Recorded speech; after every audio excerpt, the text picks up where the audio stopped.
প্রিয় দর্শক, কোটা আন্দোলনে ছাত্র পুলিশ হার্ডলাইনে, অপরদিকে আদালত তাদের পূর্ণাঙ্গ রায় প্রকাশ করেছে। সেখানে দেখা যাচ্ছে বল এবার সরকারের দিকে। অপরদিকে অন্য পক্ষ বলছে এই আন্দোলনে রাজনীতি ভর প্রবেশ করেছে, আর শেষমেশ যা হবার তাই হয়েছে। সাধারণ মানুষ ভোগান্তিতে পড়ে, সাধারণ মানুষের জিম্মি দশা। আমি শোভা ইসলাম, মেট্রো টু দ্য পয়েন্টে সকলকে স্বাগত জানাচ্ছি। আজ আমাদের আলোচনার বিষয় ব্লকেডে ব্লক। আমাদের সঙ্গে আজকে আলোচনায় যুক্ত হচ্ছেন নীলোফার চৌধুরী মণি, সাবেক সংসদ সদস্য, স্বনির্ভর বিষয়ক সহ সম্পাদক, জাতীয় নির্বাহী কমিটি বিএনপি। সঙ্গে আছেন আমিনুল ইসলাম, ত্রাণ ও সমাজ কল্যাণ বিষয়ক সম্পাদক, বাংলাদেশ আওয়ামী লীগ। দুজনকে স্বাগত জানাচ্ছি। আলোচনাটা শুরু করছি জনাব আমিনুল ইসলাম আপনাকে দিয়ে। কোটা আন্দোলন চলমান 2018তেও ছিল। ওদের দাবি ছিল না, বাতিল না, সংস্কার। কিন্তু সংসদে মাননীয় প্রধানমন্ত্রী বলে দিলেন কোটা বাতিল। এটা অতীত। কিন্তু এখন যেটা হচ্ছে, গতকাল আদালত যে আদেশ দিল, বলল 1 মাসের মধ্যে এটার একটা চূড়ান্ত ফয়সালা হবে। কিন্তু আজ এবং তাদেরকে বলল বাড়ি চলে যেতে, অর্থাৎ ক্লাসে ফিরে যেতে। এইখানে সমাধান আদালত ছাড়া আর সরকারের দেবার কিছু নেই। কিন্তু আজকে সরকার আদালতে যে পূর্ণাঙ্গ রায়, সেখানে দেখা যাচ্ছে বলছে সরকার চাইলে এটা পরিবর্তন করতে পারে। বিষয়টা কি? ধন্যবাদ আপনাকে, ধন্যবাদ জনাব নীলোফার চৌধুরী মণি এবং সম্মানিত দর্শক সবাইকে। প্রথমত আপনি যেমনটি বলেছেন যে কোটা 2018 সালে মাননীয় প্রধানমন্ত্রী সেটা বাতিল করে সরকার একটা পরিপত্র জারি হয়েছিল। এরপরে হাইকোর্টের রায় সংক্ষুব্ধ হয়ে 7 জন মুক্তিযুদ্ধ সন্তান যে আবেদন করেছে, তার প্রেক্ষিতে হাইকোর্ট রায় দিয়েছিল যে কোটা বহাল থাকবে। এবং একটু আগে হাইকোর্টের এই পূর্ণাঙ্গ রায় আসার আগ পর্যন্ত আমাদের কারো সেটা জানার কোনো সুযোগ ছিল না। এখন যখনই হাইকোর্ট রায় দিয়েছে কোটা বহাল থাকবে, তখনই সরকার পক্ষ, অর্থাৎ কোটা বাতিল যারা চায় বা কোটা সংস্কার যারা চায়, তাদের দাবির সরকার পক্ষ এই রায়ের বিরুদ্ধে আপিল করেছে। আপিল করা মানেই সরকার পক্ষ কোটা বাতিলের পক্ষে। কিন্তু দুর্ভাগ্যের বিষয় হচ্ছে কি, এই কোমলমতি শিক্ষার্থীরা বুঝে বা না বুঝে তারা সরকারকে প্রতিপক্ষ ভেবে নিয়েছে। এবং একটু আগে আমি অনলাইনে পত্রিকার মাধ্যমে যে রিপোর্টটি পেলাম হাইকোর্টের, সেটি হচ্ছে তারা বলেছে যে কোটা থাকবে সব, তবে সেটা কম বেশি হতে পারে।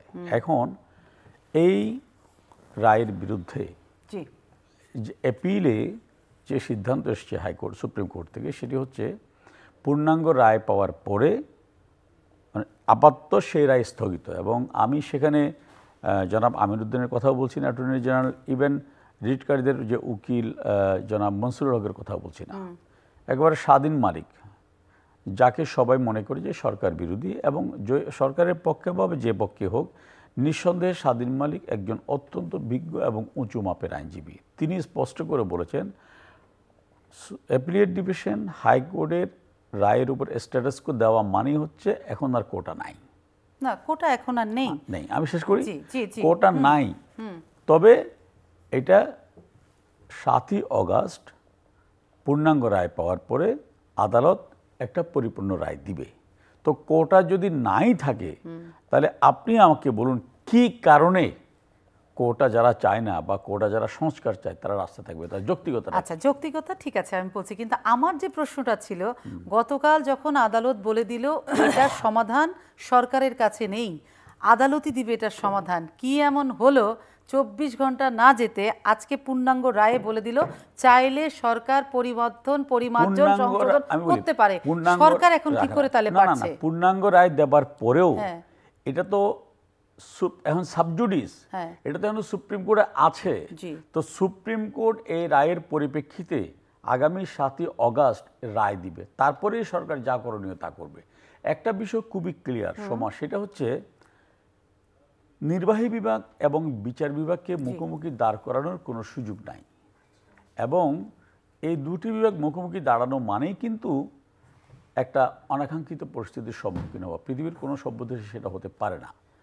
সো আমি মনে করি এখানে শিক্ষার্থীদের এই বাস্তবতাটা উপলব্ধি করা দরকার। অহেতুক রাস্তায় সময় নষ্ট না করে, আরেকটা বিষয় আমি যদি ধরেও নেই যে কোটা আছে, কিন্তু আগামী 1 মাসে তো বাংলাদেশে সরকারি একটা নিয়োগ হচ্ছে না, কোনো সার্কুলারও নেই। তাহলে কি কারণে তাদেরকে রাস্তায় থাকতে হবে, কি যৌক্তিকতা আছে? আচ্ছা, যে এখন আমি বলি আপনাকে, এখন সুপ্রিম কোর্টের যে বিষয়টা বিবেচনাধীন, সেখানে নির্বাহী বিভাগ এই আদেশটা আদৌ দিতে পারে কিনা আমি মনে করি কোনো সুযোগ নেই এই আদেশ দেওয়ার। সো এখানে আপনি যেটা বলছেন যে রায়ের যেটা এখন আপনি বললেন যে আমরা যেটা একটু আগে পত্রিকায় দেখলাম যে সুপ্রিম কোর্ট যে হাইকোর্ট যে রায়টি দিয়েছে সেটা হচ্ছে কি কোর্টটা থাকবে, সেটা কম বেশি হতে পারে। এবং সেই জায়গায় কিন্তু আজকে আমরা প্রধান বিচারপতির যে বক্তব্য পেলাম, তিনিও বলেছেন যে এটা বিষয়টা যেহেতু আদালতে এসছে, এটা রাস্তায় না গিয়ে ওরা লয়ারের মাধ্যমে হাইকোর্টে আসুক, আমরা সমাধান দেব। এবং হাইকোর্ট সুপ্রিম কোর্টের দরজা সবসময় তাদের জন্য খোলা। তো সুতরাং যে কাজটা অনায়াসে হয় সেই কাজে রাস্তায় নেমে নিজেদের এনার্জি নষ্ট করার, মানুষের ভোগান্তি ফেলার কোন যৌক্তিকতা আছে? আমি ঠিক আছে, যে কাজটা অনায়াসে হয় সেটা এত দূর গড়ালো কেন? প্রশ্ন হচ্ছে এটা আদালতের বিষয়। আদালতের বিষয়, আদালত গেল না কেন সেটাও তো আরেকটি বিষয়। কিন্তু যদি সমাধান, কারণ তারা যখন 2018 সালে আন্দোলনটা শুরু করলো তখন কিন্তু তাদের আবেদনটা ছিল, দাবিটা ছিল সরকারের কাছে। তাহলে সরকার তো পাবলিক পালস বুঝবে, মানুষের আন্দোলনের ভাষাটা বুঝবে। সেখানে তো তারা চেয়েছিল সরকার, জনপ্রতিনিধি সংসদেই তার সমাধানটা করুক, তাহলে সেটা আদালতে চলে গেল। এটা নিয়েও স্বাধীন মানে খুব স্পষ্ট করে বলেছে যে এটা ওইভাবে আইন করে করা যাবে না, এটা পরিপত্র জারি করাটাই এনাফ। তো সরকার তাদের পালস বুঝে পরিপত্র জারির মাধ্যমেই কোটা বাতিল করে। তাহলে সরকার আন্দোলনের সব পালসই বুঝেছিল, তাহলে এই আন্দোলন আজকে এখানে এসে দাঁড়ালো কেন? আমি একটা জিনিস বুঝছি না যে এটা তো সরকারের পার্ট নয়, এটা তো হাইকোর্টের পার্ট। এবং সেখানে তো সরকার হাইকোর্টের রায় বাতিল যেটা করেছে হাইকোর্ট, সেই রায়ের বিরুদ্ধে তো সুপ্রিম কোর্টে আপিল করেছে। তাহলে এখানে সরকারের দায়টা কোথায়? সরকারের কোনো দায়িত্ব নেই, পুরোটা আদালতের। কিন্তু কি সরকার তো, যেহেতু সরকার একটা পরিপত্র জারি করেছিল যে আমাদের কোটা প্রয়োজন নেই, হাইকোর্ট সেটিকে বাতিল করেছে 7 জন সংক্ষুব্ধ আবেদনকারীর আবেদনের প্রেক্ষিতে। এবং সেই রায় বাতিল করার জন্য সরকার তো সুপ্রিম কোর্টে আপিল করেছে। আমি সে পর্যন্ত পরিষ্কার আমি সাহেব, কিন্তু আমি যেটা জানতে চাই, আন্দোলনে তো চাইনি আন্দোলনকারীরা বাতিল, তারা তো চাইলো সংস্কার। বাতিল কেন হলো ভাই? সেটা তো 4 বছর আগের ঘটনা। সেই ঘটনা তো এখনো আছে, এখনো তো তারা বলছে আমরা বাতিল চাই না, সংস্কার চাই। এখন তো হাইকোর্ট একটা রায় দিয়েছে যেটা এখন আমি আর আপনি জানলাম, যেটা গতকাল আমরা জানতাম না, তাই না? তো সেখানে হাইকোর্ট বলেছে সেটা বহাল থাকবে, সেটা কম বেশি হতে পারে। এবং সেটা তো এখন কম বেশি সরকার করবে না অথবা করবে, আমরা তো একবারও বলছি না যেটা করবে না, এটা আদালত রায়ের আলোকে হতেই পারে। কিন্তু সে আদালতের প্রতি অনাস্থা কেন আন্দোলনরত শিক্ষার্থীদের, সেটি আমি প্রশ্নটি রাখলাম। নীলুফার চৌধুরী মনি, আপনি শুনলেন সবকিছু, আমরা কোটাতেই আসি, কারণ সারা দেশ স্থবির হয়ে আছে, পুলিশ হার্ডলাইনে গেছে আন্দোলনকারীদের সঙ্গে। সেই জায়গা থেকে বলবেন যে যেটা আমিন সাহেব বলছেন যে এই আন্দোলন এখন অযৌক্তিক, আপনি কি বলবেন? ধন্যবাদ আপনাকে, যারা শুনছেন তাদের শুভেচ্ছা, আমার সহ আলোচককে শুভেচ্ছা। দেখেন, যদি আন্দোলন অযৌক্তিক হতো, আমাদের সন্তানরা কিন্তু বুদ্ধিতে কিন্তু একদম ছোট না, তারা এখন এই প্রজন্মের সন্তানরা অনেক বুঝে, তাহলে তাদেরকে এত নাড়াচাড়ার দরকারটা কি ছিল? আমি যদি বলি, আপনি হাইকোর্টের পার্ট, যেটা আমিন ভাই বললেন, হাইকোর্টের এটা পার্ট না।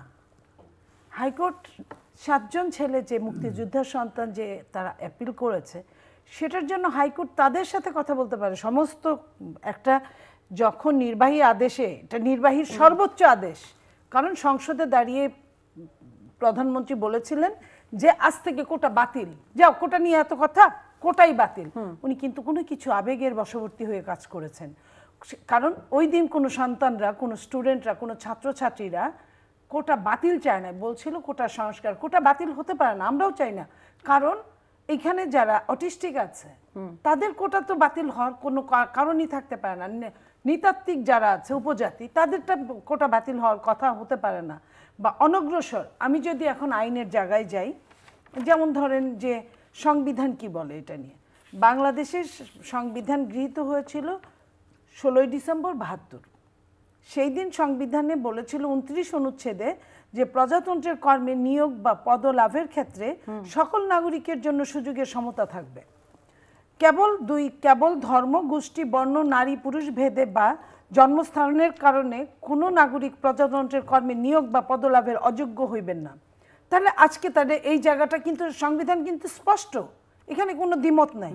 28 অনুচ্ছেদে আবার বলেছে যে নারী পুরুষ বা অনগ্রসর শ্রেণীর জন্য বিশেষ সুবিধা দিতে বাধা নেই।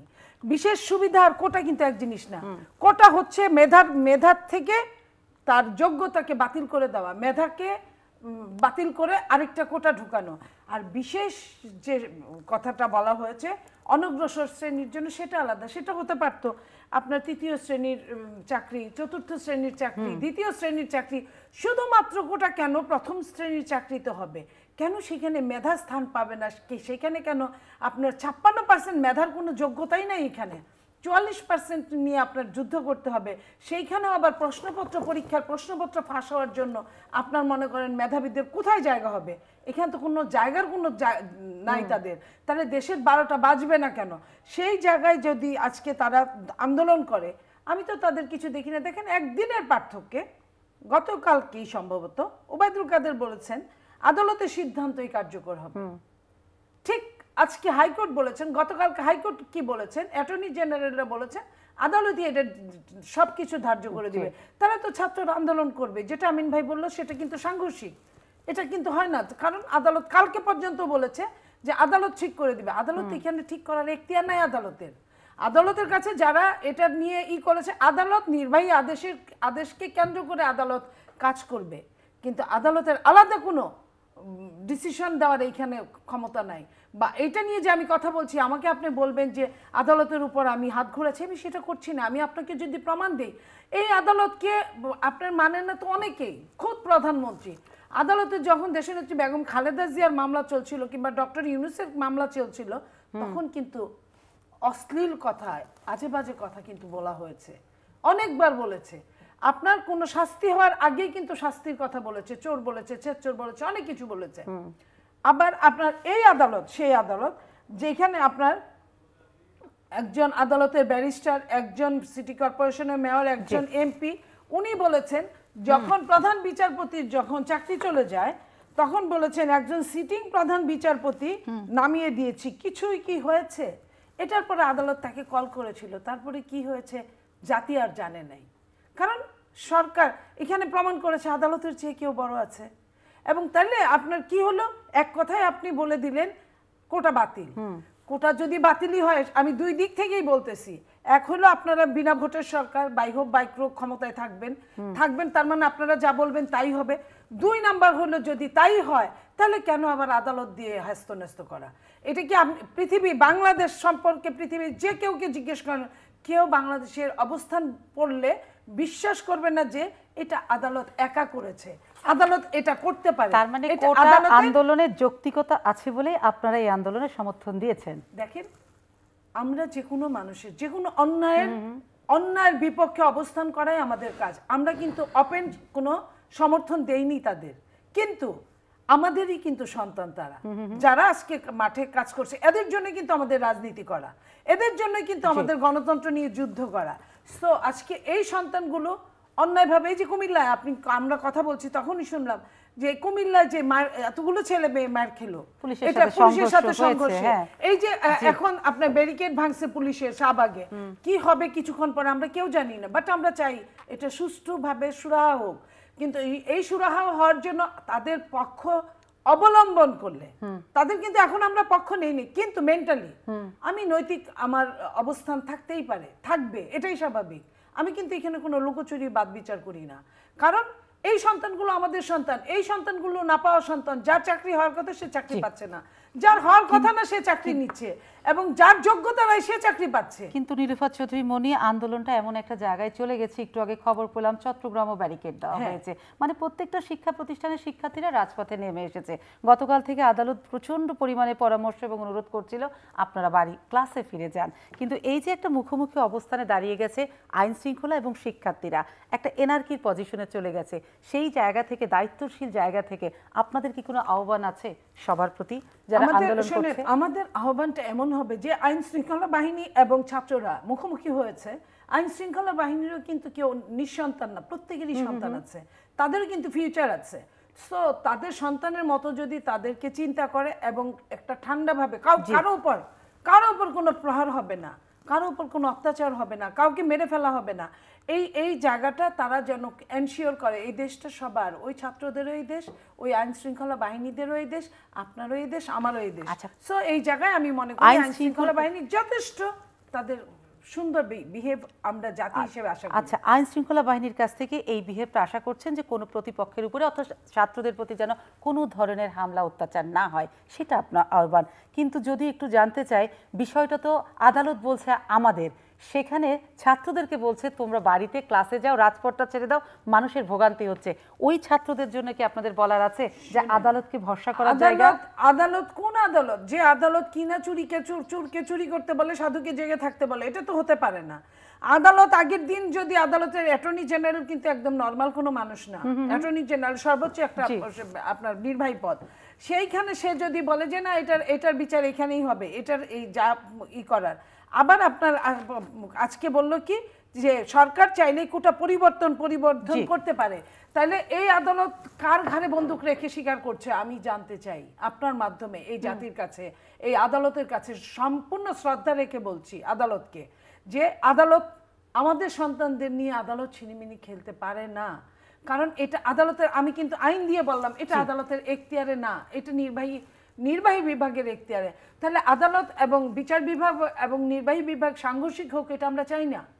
যেটা নির্বাহী বিভাগ বলে ফেলেছে, যেভাবেই হোক, প্রধানমন্ত্রীর মুখ দিয়ে যে কথাটা বের হয়েছে, সেই কথার উপর শ্রদ্ধা রেখে সেই কোটা, হ্যাঁ কোটার পুনরুদ্ধার হতে পারে, সেটা অনলি আপনার অটিস্টিকদের উপর, কোন মুক্তিযোদ্ধা কোটা থাকবে না, প্রতিবন্ধীদের উপর। নারী কোটা, মুক্তিযোদ্ধার সন্তানদের কারোরই 30, 35, 40 বছর নাই এখন, সেই যে মুক্তিযোদ্ধার সন্তানরা এখন না, নাতিরা। আপনি কি বলেন, বংশ পরম্পরায় কি এটা সম্ভব? একটা স্বাধীন দেশে একটা মুক্তিযোদ্ধা যুদ্ধ করেছে বলে দেশ স্বাধীন হয়েছে, আমরা তাদেরকে সম্মান করি। মুক্তিযোদ্ধারা এসে কিন্তু বলে নাই আমাদের এই কোটা দিতেই হবে, আমি মনে করি।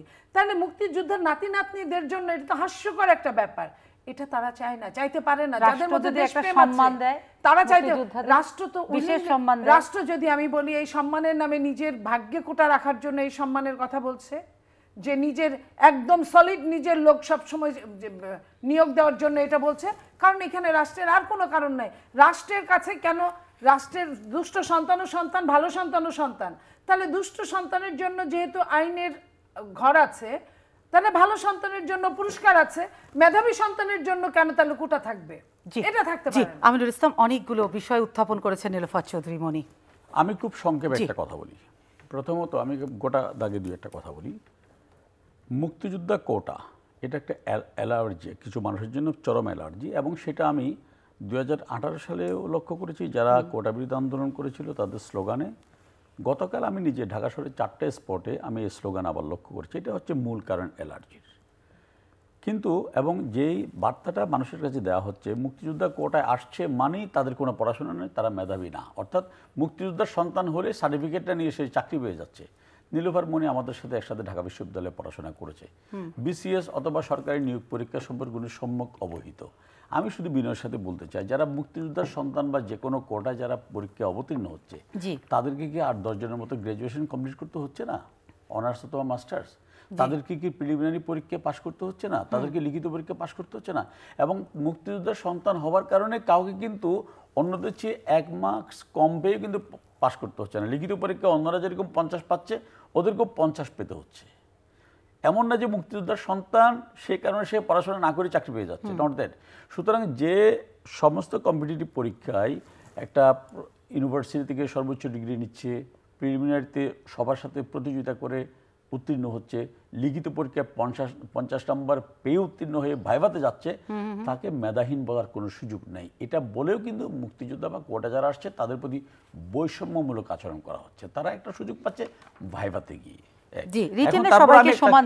আমি একমত যে স্বাধীনতার 53 বছর পরে এসে মুক্তিযোদ্ধার নাতিপুতিদের জন্য কোটা রাখার আদৌ যৌক্তিকতা আছে কিনা। যদিও বা ইতিমধ্যে প্রমাণিত হয়েছে 30% মুক্তিযুদ্ধ কোটা থাকলেও বাংলাদেশ স্বাধীন হওয়ার পর থেকে আজ অবধি কখনো 30% মুক্তিযোদ্ধার সন্তান আবেদনই করেনি। আমি সেটা বললাম, সেটা বাতিল হতে পারে, সেটা নিয়ে কোনো কথা নেই। কিন্তু এটা যেভাবে বারবার ফুলিভাবে বলা হচ্ছে, সেই জায়গাটা আমার অবজেকশন। মানে মনে হচ্ছে যে এরা শুধু মুক্তিযোদ্ধার সন্তান, এই পরিচয়ের কারণে পড়াশোনা না করে চাকরি পাচ্ছে, বিষয়টা তা না। এটা হচ্ছে আমার মানে কন্টেস্ট করার জায়গা। সেকেন্ড থিং হচ্ছে আপনার এই যে বারবার বলা হচ্ছে সরকার নির্বাহী বিভাগ, আমার বক্তব্য হচ্ছে কি টোটাল কোটা তো বাতিল করেছিল নির্বাহী বিভাগ। এখন নির্বাহী বিভাগের কেউ তো আদালতে যায়নি, আদালতে গিয়ে যে সংক্ষুব্ধ একজন মুক্তিযুদ্ধের 7 জন গিয়েছে, সংক্ষুব্ধ ব্যক্তিরা গিয়েছে। সেই পরিপ্রেক্ষিতে আদালত যখনই এটাকে আবার বহাল করেছে, সাথে সাথে সরকার আবার নির্বাহী সরকার মানে নির্বাহী বিভাগ আবার তার বিরুদ্ধে আপিল করেছে। তো এখানে সরকারকে কোটা বিরোধী বা কোটা সংস্কার আন্দোলন যারা করছে তাদের সাথে মুখোমুখি দাঁড় করানোর চেষ্টাটাই তো অপরাজনীতি। হ্যাঁ, এবং যারা নির্ভরমণি আরেকটি কথা, এই চেষ্টাটা করছে কি? আন্দোলনটা তো সাধারণ শিক্ষার্থীদের। আমি বলছি কি ওরা বুঝে করুক না বুঝে করুক, ওরা যদি বুঝতে পারে যে সরকার, তাহলে সরকার কেন হাইকোর্টে গেল? সরকার যদি হাইকোর্টে না যেত, ইভেন তারা যেদিনই এই কোর্ট মুক্তিযুদ্ধ কোটা বহাল করেছে হাইকোর্ট, তারপরের দিনই তো সরকার আবেদন করেছে। সরকার তো কোটা বিরোধী বা কোটা সংস্কার সমর্থকরা কি বলছে না বলছে সেটা যেন অপেক্ষাও করে না, কিন্তু সরকারকে এদের সঙ্গে মুখোমুখি করে দেওয়ার বিষয়টা আপনি বারবারই বলছেন, কিন্তু মুখোমুখি করলো কে? ওরা তো চাইলো একটা কথা বলেছিলাম না, আর আপনারা করলেন বাতিল, মুখোমুখি তো আপনারাই করে দিলেন বিষয়টা। এটা তো আপনি বলছেন আবার আমি আজকের কথায় থাকেন, আপনি আজকের তর্কে থাকেন। 4 বছরের কথা তো এখনো আছে ওদের, আপনি আজকের জায়গায় থাকেন। হ্যাঁ, তো সেখানে আমি বলছি এই যে হ্যাঁ আরেকটা বিষয়, আমি একটা করে পয়েন্ট শেষ করি, তারপরে হচ্ছে আপনি একটা লাইন বলতে চাই। তাহলে আপনার ওবায়দুল কাদের বললেন কেন যে আদালতের সিদ্ধান্তই কার্যকর? হ্যাঁ, আদালত এখন এটা আদালত যদি চূড়ান্ত না, আমি বলি আপনি একজন ইউনিভার্সিটি থেকে পাশ করা সর্বোচ্চ ডিগ্রিধারী মানুষ, সুপ্রিম হাইকোর্টের একটা আদালতের পূর্ণাঙ্গ রায় আসার আগে আপনি কি কোন রায় দিবেন যদি আপনি বিচারকের আসনে থাকতেন? এখন আদালত রায় দেওয়ার পরে হয়তো নিশ্চয়ই সরকার মানুষের দাবি দেওয়া নিয়ে একটা কথা আসতো। আদালত এখনো না করে দিন, বরঞ্চ আদালত কি করেছে, আদালত হাইকোর্টের রায়কে স্ট্যাটাস কো দিয়েছে, স্টপ করে কোটা বাতিলটাই বহাল রেখেছে। কিন্তু যাদের জন্য এত কিছু, আমিন সাহেব আমি বলছি শিক্ষার্থীদের জন্য তো এত কিছু, এবং কালকে ওবায়দুল কাদের সাহেব বারবার বলছেন আদালতের রায় হবে শেষ কথা, আদালতও সেই কথাই বলছে, কিন্তু যারা আন্দোলন করছে তারা কোনোভাবে আদালতের প্রতি ভরসা পাচ্ছে না, তারা চায় সরকারে ফিরতে চায়। প্রধান না, আপনি বলেন, এখন আমি বলছি ওরা যদি অবুঝ হয়, আমার এইটা একটা প্রশ্ন, আমি একই সাথে বিস্মিত হচ্ছে, হতবাক হচ্ছি, লজ্জিত হচ্ছে, এই মেধাবীরা এই জিনিসটা বুঝছে না কেন? তার মানে কি এখানে ডালমে কুচ কালা হ্যাঁ, তারা কি কোটা আন্দোলন চায় নাকি সরকারের বিরুদ্ধে আন্দোলন চায়? এটা একটা বড় প্রশ্ন। আন্দোলনটা কি সাধারণ আন্দোলন না? আন্দোলনের শুরু থেকে কেন আপনারা বলছেন এখানে অন্য ইন্ধন আছে? এখন তো মনে হচ্ছে তাই, না হয় ওরা ঘরে ফেরত যাচ্ছে না কেন? তা আপনাদের সোর্স কি বলে? সংস্থা আমার সেটা সোর্স কি বলে, দ্যাট ইজ টোটালি ডিফারেন্ট। আপনি আমার সাথে লজিকে আসেন না, আমার তো এটাই লজিক। আপনি একটা জিনিস চাইলেন, জি আমি আপনার পক্ষে আছি, তাহলে আপনি আমার বিরুদ্ধে যাবেন কেন? লজিক কি বলে? এটা আপনি এত কথা ঘুরানোর তো কোনো দরকার নেই। না, কথা ঘুরাচ্ছি না তো, আমি বলছি কি লজিক কি বলে, ওরা কি চায়? কোটা বাতিল বা সংস্কার চায়? ওরা সংস্কার চায়। ওকে, সরকার তো এটার পক্ষে আবেদন করেছে, এবং সরকার তাদের আবেদনের পরিপ্রেক্ষিতে অলরেডি ওই রায়ের উপরে স্থগিতাদেশ দিয়েছে। এখন চূড়ান্ত রায় আসার পরে যদি সরকার যদি এটা পদক্ষেপ গ্রহণ না করে তারা আন্দোলনে থাকুক, আমরা কোনো আপত্তি নেই। আমাকে একটু বলতে দেন, মানে হাইকোর্ট নিয়ে কিছু কথা বলেছে, আমার মনে হয় আমরা একসাথে পড়াশোনা করেছি। আদালত নিয়ে কথা বলার আগে তারা যদি একবার ভাবতো যে আমরা সেই বিএনপি যারা ডিগ্রি ফেল করা বিচারপতি একজন ফয়েজকে হাইকোর্টের বিচারপতি বানিয়েছিলাম, আমরা সেই বিএনপি যখন আমরা ক্ষমতা ছিলাম, জাতির পিতা বঙ্গবন্ধু শেখ মুজিবের হত্যা মামলার অ্যাপিলের রিভিউ শুনানির জন্য 5 বছরে 5টা সেকেন্ড সময় দেয়নি। উনি আজকে প্রশ্নপত্রে ফাঁসের কথা বলছেন। আবেদ আলী স্লোগান দিয়েছে, এক জিয়া লোকান্তরের লক্ষ্য জিয়া ঘরে ঘরে। তার সময়ে বিচার ড্রাইভার ছিল তাহমিনা সিদ্দিকী, যখন পিএসসির চেয়ারম্যান ছিল। চাকরি গেছে কবে? 2014 সালে উইথ মামলা। তো এখন ওনাদের এবং ওই সময়ে যে প্রশ্নপত্র ফাঁসের একটা উৎসব ছিল এবং টাকা দিয়ে লোক নিয়োগ হতো, ওই সময়ের সমকালের ইত্তেফাক দেখেন, শত শত এক্সাম্পল। এখন লজ্জাবোধ থাকলে না এই কথাগুলো ওরা আনতো না। যে লোকটা 2014 সালে চাকরি গেল, চাকরি তার একদিনই জানি, তার আগের থেকে তার সাথে তার বিরুদ্ধে ব্যবস্থা হয়েছে, রিপোর্ট হয়েছে। এখন সেটা নিয়েও যখন তারা বলে, তাহলে তাদের বোঝা উচিত রাজনীতিটা কোথায় আছে। আচ্ছা নীলুফা চৌধুরী, আমি এক্ষুনি আসবো, শুধু ওনার কাছে প্রশ্ন রাখি। ড্রাইভার আবেদ আলীর কথা হচ্ছে প্রশ্নপত্র ফাঁস করে সব ধ্বংস করেছে শিক্ষা ব্যবস্থা, ঠিক আছে, আপনারা ধরলেন তার 14তে চাকরি চলে গেছে, কিন্তু এই আবেদ আলী বিএনপির সময় নিয়োগপ্রাপ্ত এবং তাহমিনা ম্যাডাম ছিলেন হচ্ছে বিএনপির নিয়োগপ্রাপ্ত পিএসসির চেয়ারম্যান, সবই বুঝলাম, কিন্তু ইনি এত বড় একজন ক্রিমিনাল অপরাধী আবেদ আলী, তাকে সমস্ত সরকারের সমস্ত মানে দায়িত্বশীল লোকদের সাথে মুজিব কোট পরে ছবি কেন? আচ্ছা, এখন ছবি তোলা কোনো ব্যাপার? আপনার সাথে যদি আমি বলি নেতার সাথে, আমিন ভাই, নেতার সাথে চোর বাটপার সবাই ছবি তুলবে, পুলিশ কর্মকর্তার সাথে এদের কেন ছবি থাকে? পুলিশ কি চোর চিনতে পারে না? শোনাই বলি, এখন যে যুগে আমরা আসছি, আপনি একটা সেলিব্রিটি, আপনি কালকে ব্যাংকক যান, হয়তো একটা বাঙালি দেখা হয়েছে, বলে সোমা একটা ছবি তুলি, আপনি কি জানেন, আপনি কি বলতে পারবেন তারে যে তুমি আমাকে দেখাও, যে তোমার ক্যারেক্টার সার্টিফিকেট দেখাও? না না না, এটা বিদেশের কথা বলছি, দেশের মাটিতে যখন হয় আমরা যখন রাস্তায় যাই, যে আমি কদিন আগে দেখলাম মনে হয় একটা শো থেকে বেরোচ্ছি, সম্ভবত যমুনা টিভিতে, ওনাকে যমুনা টিভির একজন বলে যাব একটা ছবি তুলি, উনি কি চাইছে তার কাছে তোমার কথার আগেই বলেছি চোর, আমি বলছি কি চোর বাটপার সবাই জনপ্রতিনিধিদের পাশে ছবি তুলতে পারে, ভাইরাল হচ্ছে প্রশাসনের লোকের সাথে কি করে তুলে? যে ভিডিওটা ভাইরাল হচ্ছে, সেখানে তো উনি স্লোগান দিচ্ছে, এক যে লোকান্তরে লক্ষ্য যে ঘরে ঘরে, তো তারই ছেলে আবার ছাত্রলীগের কমিটিতে থাকে কি করে? অবশ্যই যে এই জন্য তার মানে এটা তো তার ছেলে, প্রথমত বাবার না মিলের কিছু নাই মনি, এটা হচ্ছে বাস্তবতা হচ্ছে। এবং আমাদের রাজনীতির যেই একটা জায়গা তো শেয়ার করার জায়গা নেই, সামগ্রিকভাবে আমাদের রাজনীতি একটা অবনবন নৈতিক অপক্ষয় তো চলছে। এখন তো অনেকেই ক্ষমতার জন্য রাজনীতি করতেছে, এখন তো যারা রাজনীতি করতেছে খুব কমই বুঝে শুনে রাজনীতি করতেছে। রাজনীতির মধ্যে যে নীতি নৈতিকতা আদর্শিক বোধটা ছিল এটা তো কমে আসতেছে। সেখানে আবেদ আলীর ছেলে আজকে আওয়ামী লীগ করতেছে, কালকে হয়তো আওয়ামী লীগ ক্ষমতা দলে সে আবার বলবে আমি জামাত করবো, এই চর্চা তো চলতেই আছে। যারা সুবিধাবাদী তাদের মধ্যে চর্চাটা চলবে, কিন্তু যারা নৈতিক আদর্শে প্রতিষ্ঠিত তাদের পালে কারা ভিড়ছে সেটা তো জানতে হবে। সেই জায়গায় যে সমস্ত রাজনৈতিক নেতারা, সে যে দলেরই হোক, আওয়ামী লীগের হই বিএনপি হই, এইসব অপরচুনিস্টদেরকে আমরা যারা লালন পালন করছি, মানুষের উচিত এদেরকেও ঘৃণা করা, প্রত্যাখ্যান করা। সেটা আমি হলে আমাকেও করা। দেখেন, আমি একটা কথা বলি, মিলল না এই যে কথাগুলো বললেন, আমি তো তারে অনেক বুদ্ধিমান মনে করি, কিন্তু নির্বুদ্ধিতার মতো কথা বলবেন এটা আশা করি নাই। সরকারি একটা চাকরি বয়স কত? 35 থেকে 40 বছর, মিনিমাম 30 বছর। আবেদ আলী কোনো অফিসার না, ড্রাইভার, পিয়ন, ড্রাইভার, চাপরাশি, এদের চাকরিগুলো কিভাবে হয় আপনিও জানেন, কারণ ওইখানে মাস্টার রোল করতে করতে একটা যখন সার্কুলার হয় দিয়ে দেয়। এবং এই আবেদ আলী শেষ দিন পর্যন্ত কিন্তু কোনো পিএসসির চেয়ারম্যানের ড্রাইভার ছিল না। এই লেখাগুলো যে আসছে সেখান থেকে বলছি, উনি ভুল বললেন কি, তাহমিনা আপার ড্রাইভার ছিলেন। পিএসসির চেয়ারম্যানের কোনো ড্রাইভার, তার নিচের অনেক নিচের ক্যাটাগরির ড্রাইভার ছিলেন গেল। তারপরে আরো বলছে তার ছেলে তাহসান, গায়ক, বিশিষ্ট গায়ক, সে নাকি বিসিএস এ ফার্স্ট হয়েছিল পররাষ্ট্র, অথচ তাহসান আজকে বলছে সে কোনোদিন বিসিএস পরীক্ষাই দেয় নাই। এই যে আওয়ামী লীগ, এটার নাম আওয়ামী লীগ কিভাবে? আমি শেষ কথা উদাহরণ বলছি। আপনার বিএনপি ক্ষমতা ছেড়েছে 2006, ঠিক আছে? 2006 বিএনপি ক্ষমতা ছেড়েছে, 2014 তার চাকরি গেছে। 6-এর পরে 2 বছর অনির্বাচিত সরকার আসছে, তারপরে আওয়ামী লীগের সরকার আসছে। বিএনপির সময় কিন্তু প্রশ্নপত্র এরকম ফাঁস হয় নাই, আমি দেখাচ্ছি, কখনোই হয় নাই এরকম। শোনেন, এমন কোনো জিনিস নাই, এমন কোনো পরীক্ষা নাই যে পরীক্ষায় আওয়ামী লীগের সময় প্রশ্নপত্র ফাঁস হয় না। সে কিন্ডারগার্টেন ক্লাসই বলেন আর বিসিএসই বলেন, আপনার ওই হুজুরদের কথাই বলেন, ওইখানেও সব পরীক্ষায় আপনার প্রশ্নপত্র ফাঁস।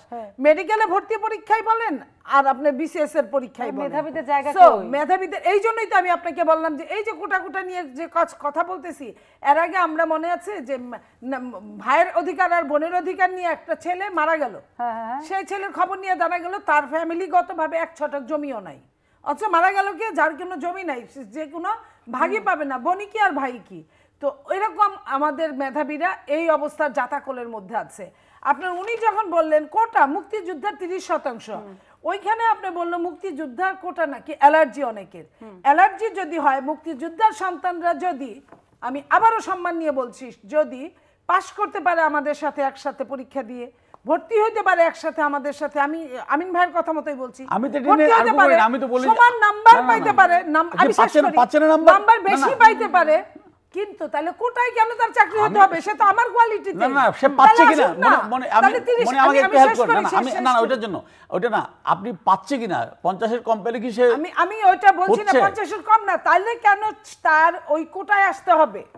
এই যে 100 জনের মধ্যে 30 জনই কোটা, মুক্তিযুদ্ধের, থাকলো 70, জেলা কোটা 10%, নারী কোটা 10%, আচ্ছা। আপনার নৃতাত্ত্বিক 5%, 1% হলো প্রতিবন্ধী। প্রতিবন্ধী। সবচেয়ে বেশি ঠকছে প্রতিবন্ধীরা। তা এই যে 56% চলে গেল 44-এর মধ্যে, 100-এর মধ্যে 44% থাকলো, এর মধ্যে আবার প্রশ্নপত্র ফাঁসের। তো তাহলে থাকলোটা কি মেধাবীদের জন্য? আপনি মনে করেন এক লাইন অ্যাপ্লিকেশন লিখতে পারে না, তারা হইলো আপনার ক্যাডার, বড় বড় ক্যাডার। তো এই ক্যাডারদের নিয়ে আমার কথা হলো যে সরকার যদি পক্ষেই থাকে তাহলে কেন সরকার বলে না যে ওখানে যাক, ছেলে মেয়েদের ওখানে যাক সরকারের প্রতিনিধি, যাই বলুক যে আমাকে প্রধানমন্ত্রী পাঠাইছে, যে প্রধানমন্ত্রী কোটা বাতিল করছে, তোমরা ঘরে ফিরে যাও, আমরা তোমাদের সাথে, তোমাদের নিয়ে আমরা যুদ্ধ করব, এই কোটা আর ফেরত আসবে না, শুধুমাত্র কিছু ওই প্রতিবন্ধী ছাড়া আচ্ছা। আর ফেরত আসবে না। নারীরাও কিন্তু এখন ওরকম কোটা চায় না, কারণ আগে নারীরা পেছানো ছিল, এখন নারীরা পুরুষের পাশাপাশি অগ্রসর মান হয়েছে। তাহলে আপনার, আমি আবারও বলছি, শুধুমাত্র বিসিএস এ কেন কোটা থাকবে? শুধুমাত্র ফার্স্ট ক্লাস কর্মচারীর ক্ষেত্রে কেন কোটা থাকবে? Second class, third class, fourth ক্লাসে আসুক না কেন কোটা? স্বাধীনতা 53 বছর বয়সে এসে আমি আপনার কাছে স্পেসিফিক জানতে চাই যে 30% মুক্তিযোদ্ধা কোটার কি আর দরকার আছে? 30% মুক্তিযুদ্ধের মিনিমাম কোনো দরকার নেই। মুক্তিযুদ্ধ সন্তানরাই তো নাই, তারা তো এখন বড় হয়ে গেছে, তাদের সন্তানরা, নাতিদের জন্য কেন কোটা থাকা থাকবে? উচিত কোথায়? কোটা থাকা একমাত্র প্রতিবন্ধী, আর যদি আপনি তার চেয়ে যদি আরেকটু স্যাক্রিফাইস করেন তাহলে নৃতাত্ত্বিক, এই দুইটা ছাড়া নারী কোনো কোটারও দরকার নেই। ওরকম আমি মনে করি না। যদি নারীদেরকে আপনারা কোটাই দিতে চায় তাহলে নারীদেরকে সেকেন্ড ক্লাস, থার্ড ক্লাস, এই প্রাইমারি স্কুল, হাই স্কুল, এই স্কুলগুলোতে নারীদের দেখ শিক্ষা, একটা মা একটা যদি শিক্ষিত হয়, একটা জাতি শিক্ষিত হয়, সেইখানে নারীদেরকে দেখ। ফার্স্ট ক্লাস কোনো জায়গায় আমি মনে করি না ফার্স্ট ক্লাস চাকরির ক্ষেত্রে কোনো কোটা দেওয়া উচিত, এক কথায় আমি বলবো। তারপরেও যদি দিতে হয় তাহলে প্রতিবন্ধী ফার্স্ট ক্লাসে দেওয়াই উচিত না, second class, third class, fourth class, এই জায়গাগুলোয় কোটা দেন আপনি। যে এত কঠিন বিষয়টা যেটা সহজে আপনারা সমাধান দিচ্ছেন, কিংবা আপনি বলছেন এই সহজ জিনিসটা, তাহলে সরকার এত দূর পানি ঘোলা কেন করছে? কারণ সরকার তো সরকার আছে, সরকার তো ভোট ছাড়া সরকার, সরকার তো রাতের সরকার, সরকার তো একটা দেশের ম্যান্ডেট নেওয়া সরকার, একটা তার তো কিছুই নাই একমাত্র চেয়ারটা ছাড়া।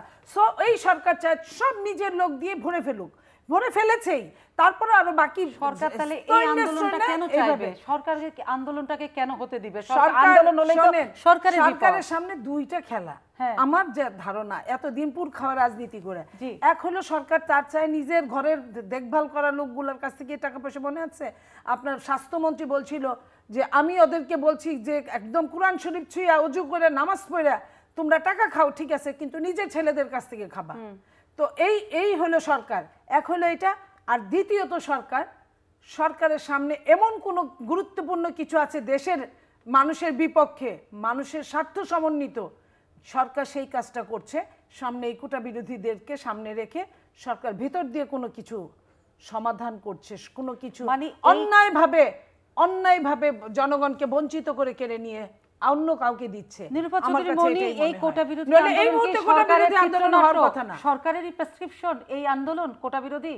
অবশ্যই। আপনি হলে কি বলবেন? আপনি সরকার, আপনি নির্বাহী আদেশ দিয়েছেন, নির্বাহী আদেশের পরে আদালত আপনাকে এখানে ওভারটেক করে আদালত কিভাবে বলে? আপনার সঙ্গে কথা না বলে তো বলার কথা না আদালতে। এই আদালতে নিয়োগ কাকে আপনি দিয়েছেন? প্রত্যেকটা ছাত্রলীগের ছেলে, এক সময় ছাত্রলীগ করা এই ছেলেগুলা কি আপনার সাহস আছে যে সরকারের সঙ্গে কথা না বলে কোনো ডিসিশন নেওয়া? দৃষ্টি ফেরাতে সরকারের এই প্রেসক্রিপশন হতে পারে। এখন অনেক রকম দৃষ্টি আছে। সরকার চীন থেকে তো রিঘড়ি করে চলে আসলো, কেন আসলো সরকারই জানে। একটা সরকার যখন বিদেশ যায় তখন তার 4 মাস 5 মাস আগে থেকে এটার কাজ চলতে থাকে, কি হবে, কখন কি করবে, কখন যাবে, কয়টায় পৌঁছবে, কয়টায় লাল গালিচা সম্বর্ধনা দিবে, কয়টায় সে, ওইখান থেকে নরণচরণের কোনো শক্তি নাই ওই প্রোগ্রামগুলো থেকে। আমরাও কিছু প্রোগ্রামে গিয়েছি, সরকার হঠাৎ করে বলা নাই করা নাই। তো কেউ বলে যে তার মেয়ে অসুস্থ, সরকারের মেয়ে অসুস্থ, এটা কোনো অজুহাত না। আর যে ধরনের সমঝোতা স্মারক হয়েছে, আম বেচা, ডাল বেচা, জাম বেচা, কাঁঠাল কিনা, এই সমঝোতার করার জন্য সরকারের যেতে হয় না। এটা সরকারের একজন উপসচিব পর্যায়ের কেউ গেলেই হয়, সচিব পর্যায়ে যাইতে হয় না। তাহলে সরকার কি কারণে গেল? আর সরকার কি 1600 কোটি টাকা নিয়ে আসছে? 1600 কোটি টাকা তো সরকারের একটা আবেদ আলীর কাছেই আছে। 1600 কোটি টাকা তো সরকারের একটা ছাত্রলীগের ওই যে ফরিদপুরের প্রেসিডেন্টের কাছেই আছে, 2000-3000 কোটি। তার জন্য কি সরকারের 198 সদস্য বিশিষ্ট লাটবহর ভরে ভরে প্লেন ভরে নিয়ে সরকারের যাওয়ার কি কোনো দরকার ছিল? ছিল না। সেই প্লেন ভরে আপনার পিকনিক স্পট করার জন্য গেলেন, আবার করার আগেই আপনি চলে আসলেন। এটা তো জনগণ সহজে নিবে না। যাওয়ার আগে সরকারের পররাষ্ট্রমন্ত্রী বলল, ভারত থেকে বলে আসা হয়েছে, মোদিজিকে জানানো হয়েছে, জানায় তারা হুকুম নিয়ে আসছে, পারমিশন নিয়ে আসছে। আবার যাওয়ার আগ মুহূর্তে বলল যে কোনো বড় ঋণ এবং কোনো চুক্তি হচ্ছে না। তার মানে কি এটার পরে সরকার যে এই যে তড়িঘড়ি আসলো, আমার তো মনে হয় ডালমে কুচ কালা হয়, যে উনি বললেন না, আমি এখন বললাম যে এরকমই কিছু একটা অবশ্যই আছে। কিন্তু একটা ছোট্ট কথা, আপনি বলছেন 1600 কোটি টাকা চীনের কাছে কেন আনতে হবে? সরকার আবেদ আলী কেন আরো নিচে যান তাও পাবেন। আচ্ছা, এরকম আবেদ আলী হাজার আবেদ আলীর কাছে এত টাকা আপনাদের চীনে কেন যেতে হয়? আমি মনিয়াপার কাছ থেকে এইটা আশা করছিলাম যে উনি বলবে, খুশি হবে, খুব খুশি, বাকবাকুম করবে যে সরকার কেন একদিন আগে চলে আসলো। হ্যাঁ, এখন এইভাবে খুশি তারা কিন্তু বারবার হয়। শ্রীলঙ্কা যখন দেউলিয়া হয়ে গেছিল তখন তারা খুশি হয়েছিল বাংলাদেশে হয়ে যাচ্ছে। ইন্ডিয়াতে যখন ফেরত আসছে বলে যে কিচ্ছু পায় নাই, তো কিচ্ছু পায় নাই। চায়না থেকে আসলো, কিচ্ছু পায় নাই, তো ওরা খুশি হোক না। আর উনি বলছেন মধ্যরাতে সরকার। মধ্যরাতে সরকার কারে বলে বলি, যখন মধ্যরাতে হঠাৎ করে আইসা বলে আসসালামু আলাইকুম জাতীয় দেশবাসী, আমার রাজনীতির কোনো খাইশ নাই, দেশ খুব সংকটে, আমি এই জন্য দেশ উদ্ধার করতে আসছি, আমি আবার ভোট দিয়ে চলে যাবো। ওইভাবে যারা রাষ্ট্রক্ষমতা দখল করে, বিচারপতি সাইম লিখেছে কিভাবে জিয়া রহমান রাষ্ট্রক্ষমতা দখল করেছিল, ওরাই হচ্ছে মধ্যরাতের সরকার, এটা না। আমি খুব ক্লিয়ার করে একটা কথা বলে দিই। উনি বললেন তো প্রশ্নপত্র, এই পত্রিকার কিন্তু আওয়ামী লীগের না, সমকাল, পিএসসিতে বেপরোয়া দুর্নীতি, বেপরোয়া দুর্নীতি। আচ্ছা, তারপরে প্রথম আলো, লাখ লাখ টাকা ঘুষ নিয়ে চাকরি, এগুলো সব 2005 সালের আওয়ামী লীগের আমলের না। তো সুতরাং এগুলো লজ্জাবোধ থাকলে এই কথাগুলো বলতো না আর কি। হ্যাঁ, এখন তো আমরা দুই কান কাটা কুত্তা হয়ে গেছি, যে কারণে আমরা যা খুশি মনের মাধুরী মিশিয়ে বলে যাচ্ছি। কোটা নিয়ে আমি শুধু মনিয়াপারকে, যে উনি বললেন যে যদি 85 পেতে হয় লিখিত পরীক্ষায়, তাহলে তারা কোটায় কেন যাচ্ছে? খুব লজিক প্রশ্ন। কিন্তু আমি জানতে চাই যে মুক্তিযোদ্ধার সন্তান হলে বিসিএসে 50-এর নিচে পেলে কেউ চাকরির জন্য বিবেচিত হয় কিনা সেটা উনি বলুক। বিবেচিত হওয়ার কোনো সুযোগ না, আমি চ্যালেঞ্জ করে আজকে আপনার এখানে বলে গেলাম। মুক্তিযোদ্ধার সন্তান হলে লিখিত পরীক্ষায় 50-এর নিচে 49.50 যদি কেউ পায়, সেও কিন্তু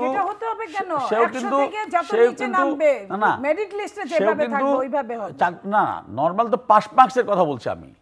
সবার জন্য লিখিত পরীক্ষায় যে পাস মার্কস 50, সেটা মুক্তিযুদ্ধের সন্তানকেও পেতে হয়। সে 49.9 পেলেও সে পাস করে না।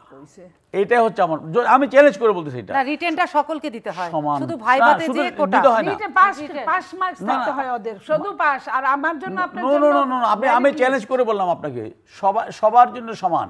যদি মুক্তিযোদ্ধার সন্তান হিসেবে কারোর জন্য যদি এমন হয় সে 49 পেলেও পাস, তবু আমি রাজনীতি করবো না আর কোনোদিন। সবার জন্য সমান নাম্বার, পাস করার পরে সে হয়তো একটা সুবিধা পাচ্ছে। বাট আমি এটাও বলতেছি, স্বাধীনতার 53 বছর পরে এসে, আমি আগেও বলেছি আপনাকে, 72 সাল থেকে আজ অবধি কোনোদিন মুক্তিযোদ্ধার সন্তানের কোটা 30% কোনোদিন হয়নি। গত 5টি বিসিএসে পিএসসি থেকে যে রিপোর্ট এসছে, সেখানে 8.79% মুক্তিযোদ্ধা কোটা চাকরি পেয়েছে। এবং শুধু এটা কিন্তু কলেজ বিশ্ববিদ্যালয়ে ভর্তি পরীক্ষা হচ্ছে, সেখানেও পাওয়া যায় না, মানে সন্তানই পাওয়া যায় না। সুতরাং অবশ্যই এটা সময়ের চাহিদা, এটাকে পরিবর্তন বা পরিমার্জন করার জন্য।